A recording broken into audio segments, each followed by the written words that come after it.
Hello team, E.T. in the shed. What is that like that? I don't know. Let's tilt you down back a bit. Wrong one. I don't know, 'cause I normally get my head cut off, don't I? If it was medieval times, that would be fine, but not now. Not now. Right. Honda NH80 Vision. In this country, in the UK, it was other things in other countries. Aero and Nike or something, I don't know. Right, I have reassembled the starter motor. This must be episode 8, I think. Don't quote me on that. I have reassembled the starter motor. There it is. I have cleaned the Bendix there, thus so it sort of spins up and engages with the drive gear on the crankshaft when it's supposed to. Hopefully, I'm just going to bench test it. So what I've done is I've made up a little fly lead made up of 100% flies. So I'm going to bolt that to one of these screws here. So let me just remove one. Hope everyone's doing alright. This is my first official day back in the shed properly, I think. I'm not going to work on it too much because I'm going to put too much pressure on myself because I'm a bit of a freak. Right, let's just put that on there, that fly lead. So this was the negative, if you like. Okay, so I'm just going to attach that to the negative on the battery. I have my test battery. And there is the live. So pressure button on the handlebars, that gets 12 volt to it. Bzzz, hopefully that flies out and spins. So I'm just going to screw that onto the battery terminal. Let me bring you in a bit closer for this bit. Don't get giddy. Right, let's sort it out. Okay, there's that. There's the other end of my fly lead. There's the negative. Wang that in there. Alright, Winston. Alright, quality. Shut your beak, man. Okay, so that's negatived up on the battery, negative, positive. Now all I need to do really is dab this literally onto there. What do you reckon? Should we give it a whir? That bit's supposed to spin like hell and fling outwards and then return back in when I take it off. Let's have a go. Well, that's okay, but there's not much returning, is there? Okay, let's give it another go.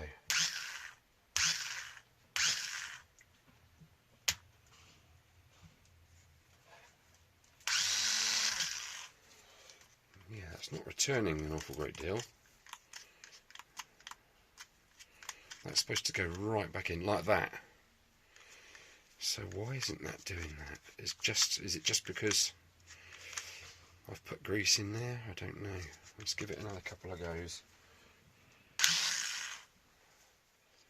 Plus I'm holding it upside down, aren't I, like that? In which case it should be sort of level, shouldn't it? Let's do that.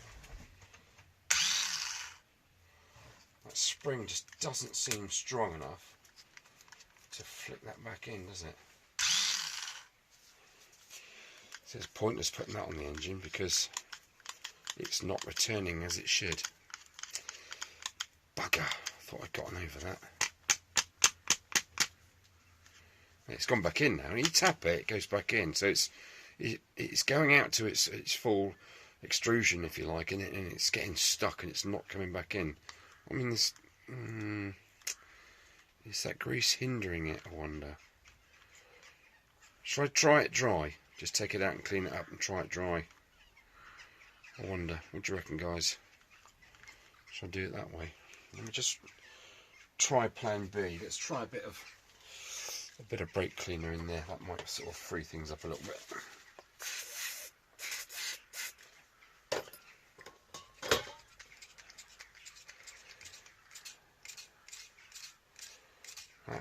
That's better.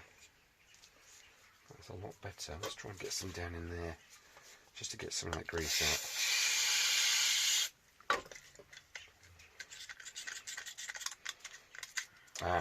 It does go out and get stuck.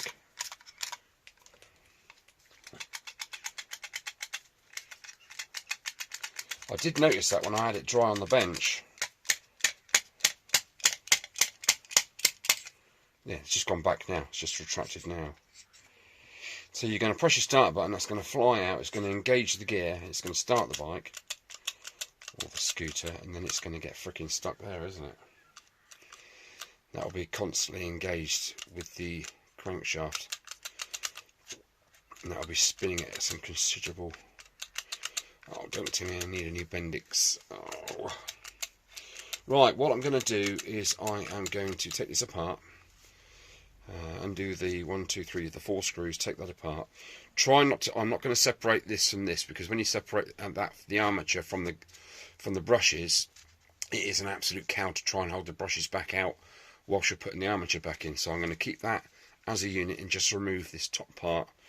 I'm going to tap that out of there, and there is a little tiny circlip in there you can take out, and you can take all these gubbins off of the Bendix shaft. So I think that's the way forward, isn't it? Right, let's do that. I'm just going to pull. Right, so I've taken off the fly lead and the 4 bolts, so I should be able to separate this part from there, and I should be able to just pull this Bendix out like that. Right, I'm just going to pop that back in there, just so it's all one unit, and I'm going to put a screw back in. Like I say, if this black bit comes off of the silver bit, it ain't funny, not nor nothing. It is a real mare. Right, let's spin that back in there just to hold it as an assembly, like so. Right, Mr. Bendix. Yeah, you see, I've pulled it back, and you can see there is a little circlet there. Put some light on. Oops, that's better. A little circlet there, look. So I'm going to try and jimmy that off of there, and then take all this apart off of this starter spline shaft, so I can get into there, because what's happening is it's going out. There you go, look, and it's sticking. It's sticking, and after a few taps, it goes back in. Well, a few taps isn't any good when you're riding along, is it? Throws it out, sticks. Got a sticky Bendix, madam. Oh, it's gone back in now. Look. So something is either worn in there or knackered or something. I don't know, but anyway. Yeah, it's gone back in. So once every 10 fanning around with, it goes back in as it should do. So that's not good. Right, leave it with me. I will take that clip off of there, and I will see what's inside, and we can all have a look together, see if we can fix the bloody thing. What an absolute flipping sausage that was, that little clip. Let me tell you, that took me at least 4 minutes to get off of that shaft there, out of that groove. Flipping Nora. Stabbed myself a million times with my little tiny stabber. So yeah, fingers are decapitated and bleeding everywhere. No, they're not, actually, I'm just joking. Right, let's see what's inside here. So we've got a sort of like a valve cap there, where the spring little thingy acts as a collet. And we've got that piece there, which is basically just a cup. Let's put that there. Then we have the spring that does its throwing back job. Yes, that is a little bit on the tired side, but if it's been stuck in all the time, yeah, if that's been compressed in, well, that's been stuck out, that's going to be a bit tired, isn't it? So we're going to give it a well-earned rest just there. I can sit there for a good while. Here is the second cup. That is the bottom of the spring, so let's sort of keep it in some sort of order. Right, that's doable, isn't it? Right, now we have the Bendix bit itself. Let's take that off of there. There is the screw cam there. See that? Oh, you can't see that there because it's all very dark. That is the part that this spirals up on. So that's fine. I'm going to give that a darn good clean out. I mean, I suppose this must run dry. If you pack that with grease, you're going to get grease flying into the variator area. And here is that. Now let's see what this does, if anything. No, it's literally like a one-way gear.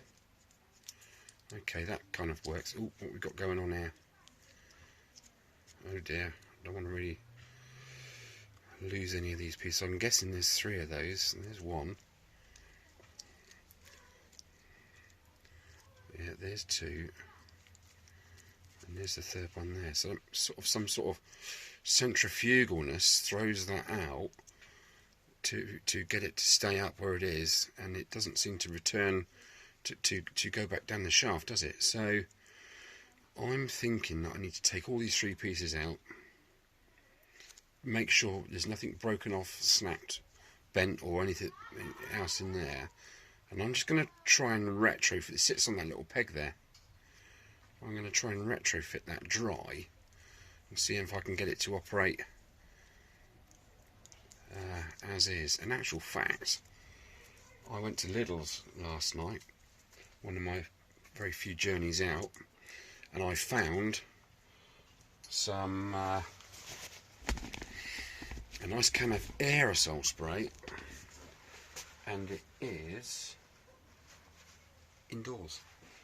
It's graphite spray. Now graphite, basically pencil carbon, isn't it? It's great for you shouldn't. Somebody, I mean, I've been going around for the last sort of 12 years at work. I go around many sports complexes, so there's a lot of outdoor padlocks and things. Yes, madam. When you finish, can you help me open the tin of paint? I can't get it open. Oh bless you. Have you got a decent flat screwdriver? I'll be in 2 minutes, love. All right. Oh, Winston, where's it all going to end? Anyway, these padlocks are out in all weathers, so they get rusted up and then they stick and all the rest of it. I always use some sort of WD equivalent, although the equivalent I use is a multi-purpose lubricant, not a freer kind of thing. So it is slightly oil. And I do it once a year, never have any trouble with the locks. And I spoke to a guy sitting around a table having my lunch. Winnie, please. Thank you. And he said, oh, you shouldn't use oil. Oh, you use oil on locks. Oh, no. Oh, you shouldn't use oil on locks. It gungs them all up. You get it puts dirt in, and it holds the dirt in there, and it's all abrasive and horrible. Bollocks. Absolute bollocks. I've never had any trouble in all these years. Anyway, I decided to splash. I actually walked around Lidl's, and I saw there was a can of silicone oil, graphite oil, and sort of 3-in-1 oil, if you like. So just grab the graphite oil, and that's going to work perfectly on this, allegedly, on sort of moving parts that shouldn't really be oiled. What a fucking plonker, I'll tell you. Anyway, hope he's not watching. Right, let me go and get my graphite spray, and I will clean that up in the paraffin, and I'll go and give her a hand to open a can of paint. I'm just too good. I'm just too good at this. Catch you in a bit, guys. Well, I think I've found the enemy to this Bendix. If you remember when I first took the Bendix out, it was kind of a different colour. It was like powdery, like readiness, like oxide, if you like rust. And what did I do? I cleaned it out and I put grease in it. But what I didn't think about, I should have took one step back and just gone, hang on, E.T., what is that red stuff and what is that brown stuff and why is it built up in there? It's rust. And that was the enemy of the thing. So I've literally given it a darn good clean. That's the one-way gear there, and it just goes one way. But that in there was absolutely caked in rust. So I started off with the brass brush. I've been brass brushing it. That again, that's another one of those lock ring type things. But you can see the rust there. So that's stopping things moving like they should. That was all caked in rust, this little lip inside here, this movable disc. And in there, you can see, look, the rust, it was terrible, absolutely terrible. There's still some on that fin there. That's why I'm now going to run it under the brush of destruction. I've been through the centre of there with pipe cleaner. That was brilliant white before it went in there. And now look at the colour of it. So that's done its good job. See, that's like a brass, you've got a brass bearing, a brass bush in there if you like, which that shaft rotates in, and that was all ganky. So literally all the parts that move on this Bendix were subject to rust. I mean, look at that rust in there. It has to go. That has to be hospital, no, not hospital clean, that's terrible. That needs to be, yeah, clean. So I'm going to give it a go on the brush, see what that comes out like, and then go from there. The 3 little shoes are still in there somewhere. So I've yet to actually physically look at them, see if they're caked in rust. Right, I did notice that. It all makes complete and utter sense now. Where's the housing part? Where is the housing part? It's probably laughing at me. I've put it back on there. If you look in there, there, you can still see it. Look at that. That's all like rusty water. So whether it's been submerged at some point or something, I don't know. But rust is set in there. It's a quite a complex little part with all those parts have got to move in unison, just how they were designed to. Any kind of debris in there, and so yeah, I'm glad now I've stripped it right down. I should have done that to start with, but you know what I'm like. I thought a bit of grease. I did clean it, bit of grease. Yeah, that'll be all right. No, it wasn't. That's another reason why I like to completely strip things down, because you find stuff that you don't expect to find. And after putting a whole bike back together and then trying to start it or whatever, trying to change gear or whatever, and it doesn't work properly, you have to play the guessing game. Ooh, what if it's this? What if it's that? Do every part as you go. End of story. Right, I am going to crack on with this, and I'll let you see in a minute. Okie dokie. Cherry amor. Ooh, well, we're kind of getting there with this starter motor. Okay, I've found 3 minuscule little things that combined would probably stop this thing working properly. Here is one I've cleaned up. Nearly. Okay, and that is what it looked like before. So it's all full of rust in there. It's got rust on that surface. It's got all rust in the grooves.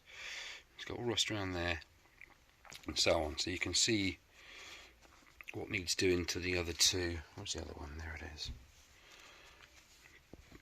Proper skanky, aren't they? Now on the inside of this lip in here, this is basically a drum. There was a tiny piece of metal sticking up. I just felt it with my fingers, so I ran it around like so on this brush, like very gently, and now the thing has gone. Okay, so let's pop that on there. Oh, I even took that clip off there and had this out so I could clean in there brilliantly, and it is lovely. This was really gritty, this one-way valve, this one-way gear, really gritty. It's still a little bit gritty now, but not as gritty as it was. So I gave it a blast of brake cleaner, a blast of multi-purpose lubricant, and it's a bit freer than what it was. So let's get that on there. Okay, let me sit on me pew. Right, okay. So out, click, back in, out, click, back in. So that wasn't doing that last time. It's like 1, 2, 3. 1, click, 2, 3. 3, back in. So I think I've cured it. I think. 3, back in. 1, 2. Oh, come back on 2 then. So that is working a lot more than 1 in every 10 or 11 times, wasn't it? So I'm going to clean those 2 arms up, and then I'm going to put the 3 arms in. I'm going to put it all back together. We'll fire it back into the starter motor and see what happens. Even Mr. Spring has come up all nice and shiny after a bath, so it's all revigorated and lovely. That needs to be under the wheel, actually. Look at the state of that. See, look at that rust. It's not flipping good, sir. So I'm going to remove all that. Like I say, whack it back together, have a brew, and then give it a whir. Crikey, getting there. I have no idea how much a new starter motor is. I don't even think you can get the Bendix part on its own. I can't see anything worn as such. Even these little arms, there is no sign of real wear as such. I found nothing snapped, bent or broken inside there. Just found that little piece of nodule, that little, and as that rises up, yeah, I don't know. You might be talking bollocks again. I don't know. Probably. Right. Okay. Leave me to it. And next time you see me, we'll be on the battery, ready to fire it off again. We were. Sounds a bit rude, madam. Okay, back together. Let's see what happens. Okay, that is retracted. Put some light on. Positive to positive.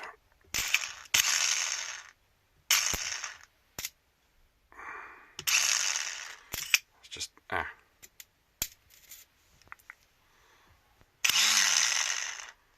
it's just not going back, is it? If it does, then I reckon that spring's tired. I don't know. I reckon it needs another holiday, don't you? Yeah, it's not going back. Right. Okay. That's a bit of a sticky one, isn't it? Unless the movement, once it starts like that, and that's engaged, and then the gear takes over and drives it that way, then it retracts. Let's have a go. Right. Okay, and then the gear takes over. It goes back in. Gear takes over. It's a bit hit and miss, isn't it? It's a bit hit and miss. I've been in my spring drawer and I found a spring. It's a lot more rigid. It has a lot more springiness than the one that's in there. I wonder, should I change that spring? The centrifugal force, see, the spring is gauged just so it's not too stiff, so the gear doesn't not come out. You see, the centrifugal force pushes against the spring to compress it, and then when you take your finger off the button, the spring then has enough strength to push it back down again. But if I put too tough a spring in there, it's not going to engage. It's just going to go on the gear on the engine. There's only one way to find out. Let's see if I can pop that in there. That is a pain. That little ring that holds the whole thing together, that is a pain in the arse. But I don't know. Once that's thrown out, the Bendix is out. Then when the engine kicks over, that gear that the Bendix drive, once that fires round, it doesn't dislodge that. Perhaps that's how it's supposed to be. I always thought that the Bendix comes out and then retracts on its own. It will mangle it up if the bike starts and runs, and that Bendix is constantly engaged. That's going to be a whole host of nastiness. Right, I'm going to try that spring. See what happens. Share your dollar with me. Well, I've just got this Bendix back out of the starter motor, and if I stand here and just do that, it goes back in every time. So the spring is doing its job, isn't it? Well, nearly every time. If I really fling it out, it sticks. Like so. And that's what it will do. Under that speed, that will spin that out and that will stick. I mean, it's a lot better than what it was, but it's just a tiny little catch there. Now, here's my train of thought. Let me come around this side of the camera and show you this. Here's my train of thought, alright? When I open that up, you've got the three shoes that kind of fling out, and I've noticed that there is a groove around there that looks like it could have had like an O-ring or something around there, just to hold them back in a bit. So I'm going to get my O-ring tin out, because that might have just, there might have been one in there, I don't know. And it's just literally, you know, it's rubber, isn't it? It's going to fail. I'm just going to see if I can get an O-ring in there around those 3 shoes, and then see what happens. Look, I can't get the bugger to do it now.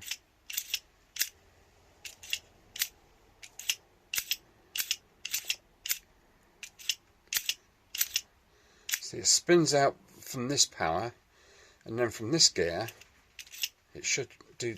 I reckon that'll work, you know. But I'm just going to put an O-ring in there and see what happens. Right, well, I've been through my O-ring box, and in that O-ring box was an old Honda O-ring that was too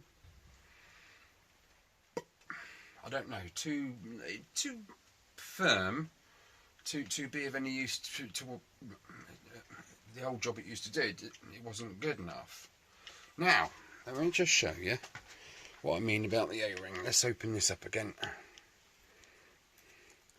If you can see that O-ring, it sits really nice. There's 3 fingers on each one, on each arm, and it sits in there perfect. It's actually like a 2mm deep groove, so it looks like something should have been in there. Whether it was a, you know, I don't know, a rubber ring before. Anyway, it's sat in there. It actually is exactly the right size. And look at this. I cannot get it to stick. I reckon I've cured it. Whatever that's spot on. Okay, well, let's get it back in the motor and see if it's an awooga moment.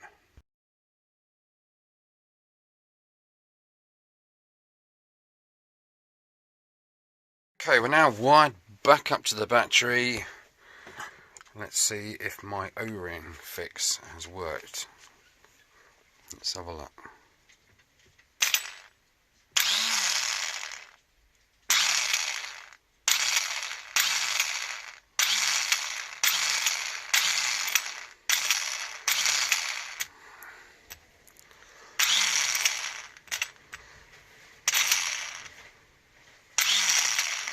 Well, I reckon that's an awooga moment, don't you? Unfortunately, that is the battery that powers my awooga. So, awooga! Smiley face. That was a lot of hard work. It was definitely, I should have photographed or videoed that groove where those 3 arms sort of centrifugally fly outwards, because there was definitely something in there at the start, but it wasn't. There was nothing there when I took the thing apart. Absolutely nothing at all. Whether it is just an O-ring that you know, keeps those shoes sort of under a bit of tension, so they don't just stick out. Hence, the thing won't come back down. But that seems to work fine, doesn't it? Yeah. Seek and thou shalt find. If it's put together, it will come apart and you'll be able to fix it. So, thankfully, hopefully, it's fixed. Right, I think that wraps up the starter motor issue for the Honda NH80 Vision. And I'm definitely going to go and have a brew now, because I am parched, I'm out of water, and that's that. So that's definitely an awooga moment. Cool. Right, I think I'm going to wrap this up there. It's a very short video, I know. Sorry, guys, but I've accomplished something. I'm in the shed today. I've accomplished something, so that's really good. Okay, right. Catch you in a bit. Thank you for looking, and thank you for your comments. Right, one last thing to do. Oh, baby.